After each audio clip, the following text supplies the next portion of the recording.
Mapalad ang mga taong nagtataguyod ng kapayapaan dahil tatawagin silang mga anak ng Diyos. Sa Matthew chapter 5 verse 9, hindi sinabi ni Jesus na mapalad lamang ang mga taong tahimik o umiiwas sa anumang alitan. Ang tunay na tagapamayapa ay isang taong kusang naghahangad na magdala ng pagkakasundo, kaayusan, at kapayapaang nagmumula sa Diyos. Hindi madaling maging tagapamayapa dahil madalas itong nangangailangan ng pagpapakumbaba, pagpapatawad, at kahandaang isuko ang pride at pagiging makasarili. Ang mundong ginagalawan natin ay madaling mapuno ng galit, pagkakawatak-watak, at alitan sa pamilya, trabaho, simbahan, at kahit sa social media. Madaling dagdagan ang init ng argumento, palalain ang hindi pagkakaunawaan, o magkimkim ng sama ng loob. Ngunit ang taong patuloy na hinuhubog ni Kristo ay natututong maging instrumento ng kapayapaan sa halip na pagmula ng gulo. Ang pagiging tagapamayapa ay hindi kahinaan. Ipinapakita nito ang karakter ng isang mapagbiyaya at mapagkasundong Diyos.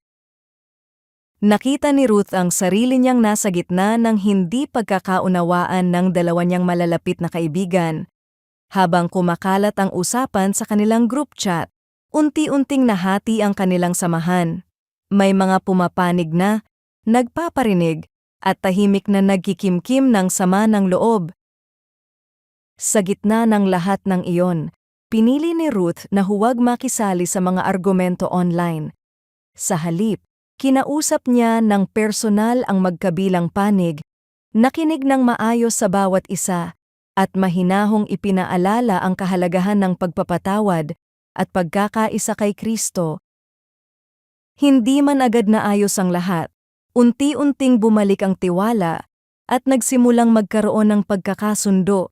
Sa karanasang iyon, naunawaan ni Ruth na kahit simpleng desisyon na maging tagapamayapa ay maaaring gamitin ng Diyos upang maiwasan ang mas malalim na sugat sa relasyon. Tinawag tayong maging tagapamayapa sa paraan ng ating pagsasalita, pakikitungo sa iba, at pagtugon sa alitan.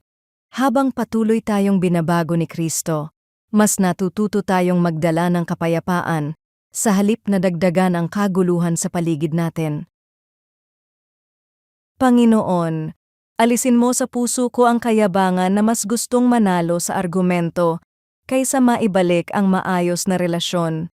Turuan mo akong makinig ng may pagpapakumbaba, magsalita ng may karunungan, at kumilos sa paraang nagdadala ng pagkakasundo sa halip na pagkakahati-hati.